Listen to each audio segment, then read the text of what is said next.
Screen की रोशनी, समेटा पाटिल की जिंदगी की कहानी।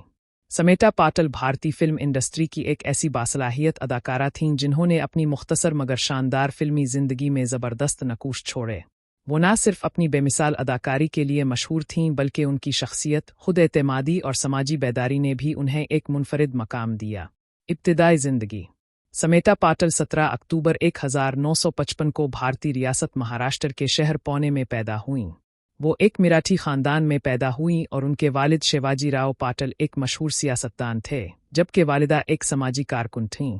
उनकी परवरिश एक तालीम याफ्ता और मुहज़्ज़ब माहौल में हुई, जिसकी वजह से उनमें बचपन से ही खुद एतमादी और समाजी शऊर पैदा हुआ। समेटा ने अपनी इब्तिदाई तालीम पुणे में हासिल की और बाद में मुंबई मुंतकिल हो गईं। उन्होंने सहाफ़त में दिलचस्पी ली और इसी दौरान टेलीविज़न पर न्यूज़ रीडर के तौर पर काम शुरू किया। उनकी गहरी आंखें, दिलकश आवाज़ और संजीदा शख्सियत ने जल्द ही सबकी तवज्जो हासिल कर ली। फिल्मी कैरियर की शुरुआत। टेलीविज़न से फिल्मी दुनिया तक का सफ़र समेटा के लिए गैर मुतवक्के मगर कुदरती था। उनकी खूबसूरती और बावकार अंदाज ने फिल्मी हदायतकार श्याम बीनेजल की तवज्जो हासिल की, जिन्होंने उन्हें अपनी फिल्म चरण दस्तूर 1975 में मौका दिया। समेटा की अदाकारी ने फिल्मी नाक़दीन को हैरान कर दिया और वो जल्द ही आर्ट सिनेमा का एक अहम चेहरा बन गईं।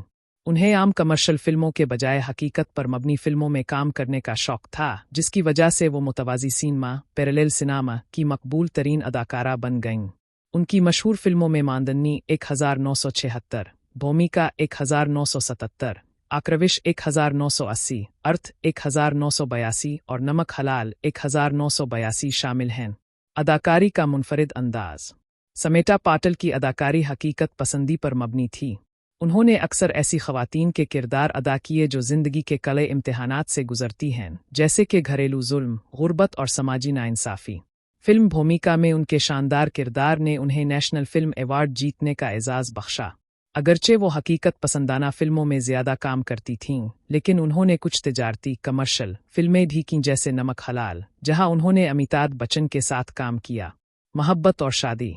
समेटा पाटिल की ज़िंदगी में एक बड़ा मोड़ इस वक्त आया जब उनकी मुलाकात मशहूर अदाकार राज बब्बर से हुई। दोनों के दरमियान मोहब्बत परवान चढ़ी और उन्होंने शादी कर ली। ताहम ये शादी तनाज़ात में घिरी रही क्योंकि राज बब्बर पहले से शादीशुदा थे और इस फैसले पर उन्हें काफ़ी तनकीद का सामना करना पड़ा।